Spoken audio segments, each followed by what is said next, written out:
G'day viewers, I just wanted to link you to a story that's one of the million or so spin-offs of the WikiLeaks Cablegate extravaganza. Rather than the main show of what's going to happen to Julian Assange, this is a bit of a sideshow with the Australian Foreign Minister Kevin Rudd. He used to be Prime Minister. When he was Prime Minister, it's been revealed in one of the cables that was released, the US State Department called him basically a crazy deranged control freak.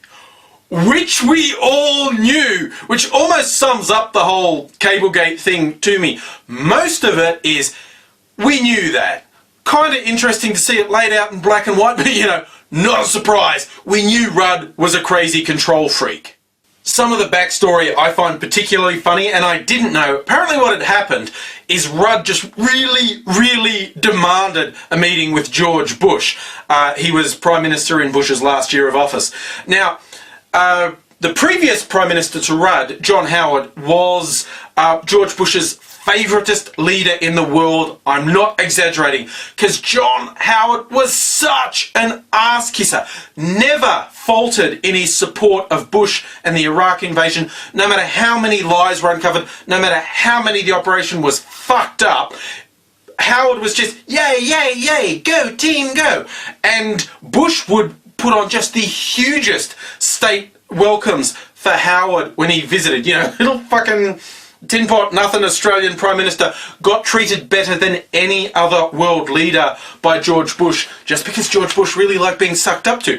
Now, Kevin Rudd is ideologically very different to John Howard, and apparently wasn't getting as favourable attention from the White House. And it sounds like he just went really full on, nah, fucking invite me, I'm Prime Minister, fuck you, the other guys did, let me in. And because Rudd also did swear like a sailor, probably not to the US State Department, but apparently he was just really insistent, and they were, who the fuck is this guy? And they eventually relented and said, fine, we're setting up a meeting, and then 2 days later, he cancelled it. It's just brilliant. This is diplomacy. This is schoolyard diplomacy. Invite me to your party. Come on, your party. I want to go to your party. Invite me to your party. Why can't I come to your party? You invited him to your party. I'm more important than him. Invite me to your party. Oh, I'm invited to your party. Don't want to come now.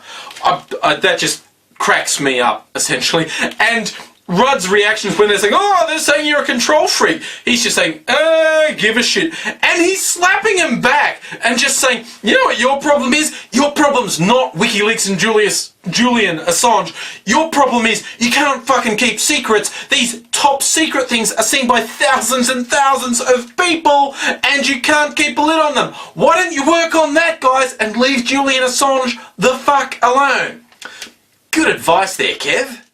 One more thing about Julian Assange, as it becomes clear he's going to be set up like this completely bogus charge from Sweden about sex by surprise, which continues to be reported as rape and or sexual assault in media around the world, when it isn't. However long this drags on, I couldn't help thinking when it became clear they were going to get Assange, man, if I was in that situation, if I'd pissed off so many governments and it became clear they were going to get you one way or the other, I'd be out there, I'd just be doing drugs non-stop, I'd be committing so many crimes, I'd be having orgies left, right and centre, and when they arrested me, because I deserved it, I'd be just conspiracy! Because the media has gone on with, well, some media has said his reputation has been indelibly besmirched by the rape allegation, and I guess it has. A lot of people have used that as justification for going after him.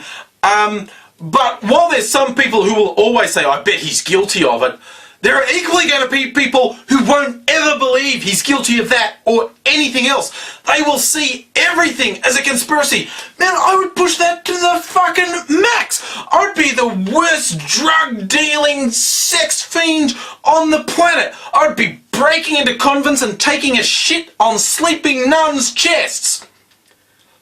That might have been too far, but you get my drift. Man, if they're gonna get you, let them get you, but go big. Make it worthwhile. Don't go out like a bitch.